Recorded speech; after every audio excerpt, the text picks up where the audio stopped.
Feliz y bendecido día desde Guanta, Estado Anzoátegui, República Bolivariana de Venezuela.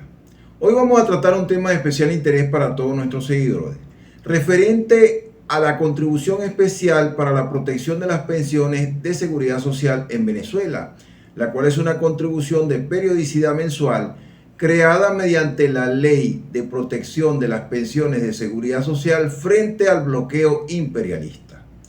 Esta ley, que no tiene reglamento, viene acompañada para su aplicación del Decreto Presidencial 4952, donde se establece la alícuota general para esta contribución del 9% y se exonera a los emprendimientos debidamente inscritos en el registro correspondiente. También existe la providencia administrativa del CENIAT número 2024-000042, donde se establece las normas generales para la declaración y pago de esta contribución especial y que están acompañadas de un instructivo también emitido por la Administración Tributaria, donde indica el paso a paso para cumplir con la declaración electrónica a través del portal web del CENIAT. Muchos son los aspectos que se pueden desarrollar de esta controvertida contribución especial. Sin embargo, las preguntas de nuestros seguidores se enfocan en la base de cálculo de esta contribución especial. A este respecto, es importante aclarar que cuando nos referimos a la base de cálculo de contribuciones de seguridad social que tengan carácter tributario, ni en la Ley Orgánica del Sistema de Seguridad Social, ni en la Ley de Protección a las Pensiones de Seguridad Social se utiliza por ninguna parte el término base imponible. Base imponible es un término que podemos encontrar en las leyes de impuesto, por ejemplo, la Ley de Impuesto al Valor Agregado en su artículo 20, la Ley de Impuesto sobre la Renta en su artículo 4, la Ley de Impuesto a los Grandes Patrimonios en su artículo 15, y que se utiliza para identificar la base de cálculo sobre la cual se va a aplicar la alícuota del impuesto correspondiente. Pero cuando nos referimos a la base de cálculo de contribuciones de seguridad social de carácter tributario, el término correcto, el término adecuado y que está establecido en la Ley Orgánica del Sistema de Seguridad Social, específicamente en su artículo 114, es base contributiva, porque son contribuciones que ciertamente son tributos, pero tributos que tienen sus características especiales que lo diferencian de lo que son los impuestos. Ahora bien, ¿qué establece ese artículo 114? Establece un rango para todas las contribuciones de seguridad social. Un límite inferior de un salario mínimo y un límite superior de hasta 10 salarios mínimos. Esto está acompañado de lo establecido en la Ley Orgánica del Trabajo, los trabajadores y las trabajadoras en su artículo 107, donde establece que cuando el patrono o el trabajador estén obligados a pagar una contribución, tasa o impuesto, se calculará sobre la base del salario normal del mes inmediatamente anterior a aquel en que se causó, es decir, hace referencia al salario normal con periodicidad mensual. No se deberían incluir en esa base de cálculo las bonificaciones de fin de año que no tienen esa periodicidad, ni el bono vacacional. Sin embargo, a pesar de lo establecido en estas dos leyes orgánicas que están por encima de una ley especial, la Ley de Protección de las Pensiones de Seguridad Social en su artículo 7 establece la siguiente base contributiva: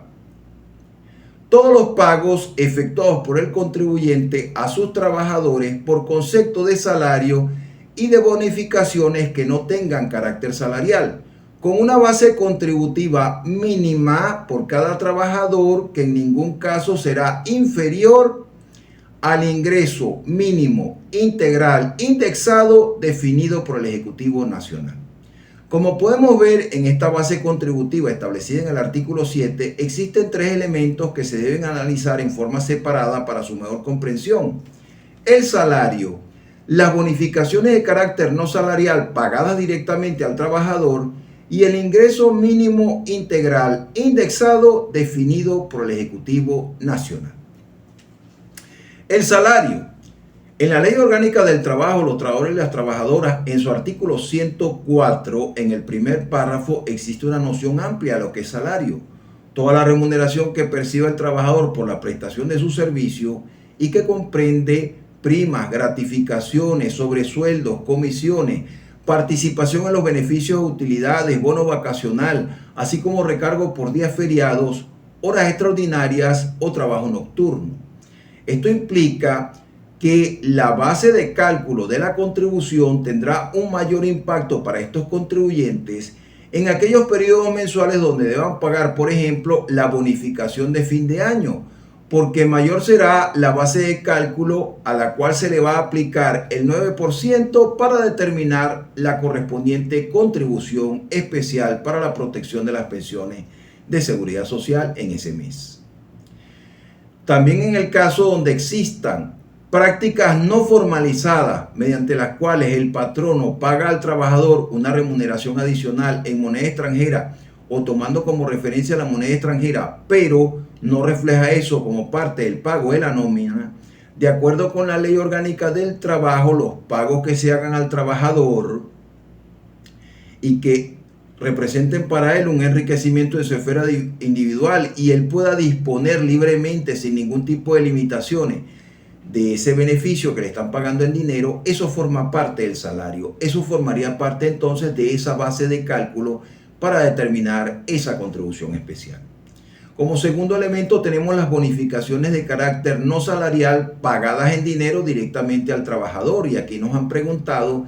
por los beneficios sociales de carácter no remunerativo contemplados en el artículo 105 de la Ley Sustantiva Laboral.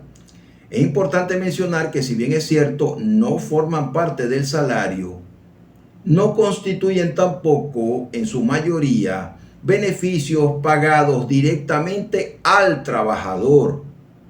Por ejemplo, las provisiones de ropa de trabajo, de útiles escolares o de juguetes para los hijos de los trabajadores en la época navideña. Esos son beneficios que el trabajador percibe en especie. El pago en dinero no se hace directamente al trabajador, se hace a la entidad, al que provee la ropa de trabajo, al que provee los útiles escolares, a ese tercero que provee los juguetes navideños. En el caso de los centros de educación inicial, normalmente la empresa paga directamente a un tercero, al centro de educación inicial donde está inscrito el hijo del trabajador. En aquellos casos donde el beneficio de alimentación se otorgue a través de comedores o a través de la contratación de comida elaborada, allí no se hace un pago directamente al trabajador. Como ejemplo de bonificaciones no salariales, no habituales, establecidas por convenio entre patrono y trabajador, que no forman parte del salario, por supuesto, podemos encontrar ejemplos en las convenciones colectivas de trabajo. Por ejemplo, en la convención colectiva de trabajo de PDVSA Petróleo y PDVSA Gas, firmada el 19 de febrero de 2021 y que aplica a las empresas contratistas, que son personas jurídicas de carácter privado que desarrollan una actividad económica en el país. Allí podemos encontrar en esa convención beneficios, bonificaciones no salariales que se pagan en dinero directamente al trabajador y que no forman parte del salario. Por ejemplo, tenemos el bono post vacacional contemplado en la cláusula 24 literal B, que es un bono único y sin incidencia salarial que se paga al trabajador con motivo del retorno de sus vacaciones y que no tiene nada que ver con el bono vacacional, que es el que se paga al inicio de vacaciones. También vamos a encontrar en la cláusula 23 una serie de bonificaciones que se pagan en dinero directamente al trabajador, que no son habituales y que están vinculadas a acontecimientos emotivos para el trabajador, como por ejemplo la bonificación por nacimiento de hijo, la bonificación por matrimonio. Estas bonificaciones no habituales de carácter salarial, de carácter no salarial, que se pagan directamente al trabajador, tendrán un impacto en aquellos periodos mensuales donde se paguen directamente al trabajador, porque van a aumentar la base de cálculo sobre la cual se va a aplicar la correspondiente alícuota del 9% para determinar el monto de la contribución especial. Aclara la providencia administrativa del CENIAT número 2024-000042 en su artículo 2 que si alguno de estos beneficios se paga al trabajador en moneda extranjera, se hará la conversión a bolívares para efectos de esta contribución, aplicando la tasa de cambio publicada por el Banco Central de Venezuela que corresponda a la fecha en la cual se pagó el beneficio laboral. Como tercer elemento tenemos el ingreso mínimo integral indexado definido por el Ejecutivo Nacional. Fue un hecho público notorio y comunicacional que el 1 de mayo del presente año 2024 el presidente de la República definió lo que él denominó como ingreso mínimo integral indexado, el equivalente a $130 estadounidenses, y también lo publicó en su cuenta en la red social X, pero no lo formalizó mediante un decreto. En ese sentido, eso no cumplió con lo establecido en el artículo 12 de la Ley Orgánica de Procedimientos Administrativos, donde se establece que cuando una disposición legal o reglamentaria deja a juicio de la autoridad competente alguna providencia o medida, esa providencia o medida debe cumplir con las formalidades necesarias para que tenga validez. Igualmente, el artículo 19 de esa ley establece en su numeral 4 que son nulos los actos administrativos que se hayan dictado con prescindencia total o absoluta del procedimiento legalmente establecido. Y legalmente está establecido en el artículo 15 de esa Ley Orgánica de Procedimientos Administrativos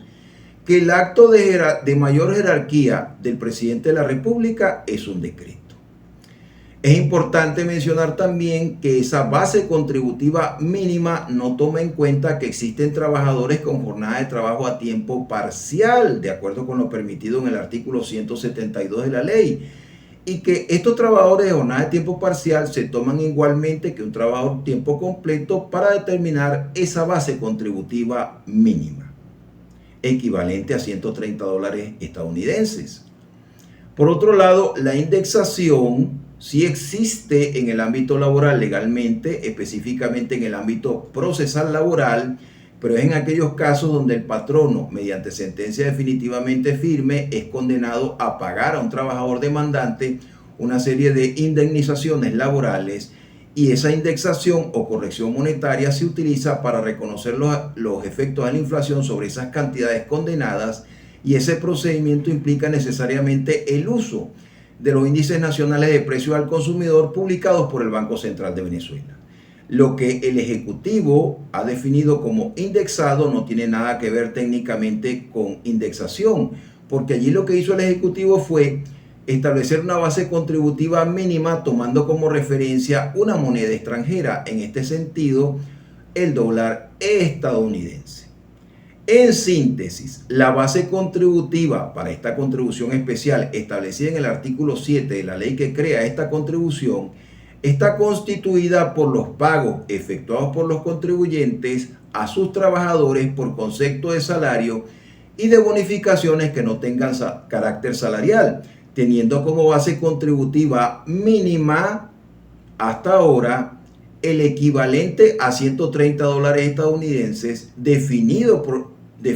el Ejecutivo Nacional, mas no formalizado. Bien, esperamos con esta breve exposición haber aclarado las dudas, las inquietudes de nuestros seguidores con respecto a este punto específico de esta contribución especial. De todas maneras, si usted quiere profundizar en el conocimiento técnico de esta contribución, hemos preparado un material escrito, un material digitalizado, con todas nuestras apreciaciones con respecto a esta contribución, y si usted desea adquirir este material, puede escribir al correo que aparece en pantalla, rister2013@gmail.com, y sin ningún compromiso para usted le podemos proporcionar la información del contenido de este material, su valor y formas de pago. En caso que desee un asesoramiento por parte de este servidor, puede escribir a ese correo al cual hemos hecho referencia, puede escribir al WhatsApp que aparece en pantalla, puede llamar al número telefónico que aparece allí, plantear las circunstancias particulares de su caso, que gustosamente le enviaremos una oferta de servicio. Próximamente estaremos conversando, estaremos exponiendo sobre los sujetos obligados a esta contribución especial. No se pierda nuestro próximo video que vamos a subir a este canal. Si se considera ilustrado con la breve exposición de este servidor, por favor apóyenos con un like, con una manito alzada. Si quiere se puede suscribir a nuestro canal y así nos apoya en el desarrollo de nuevos contenidos que permitan ilustrarlo, que permitan fortalecer su formación profesional. No me queda nada más que despedirme agradeciendo la atención prestada y será hasta una próxima oportunidad.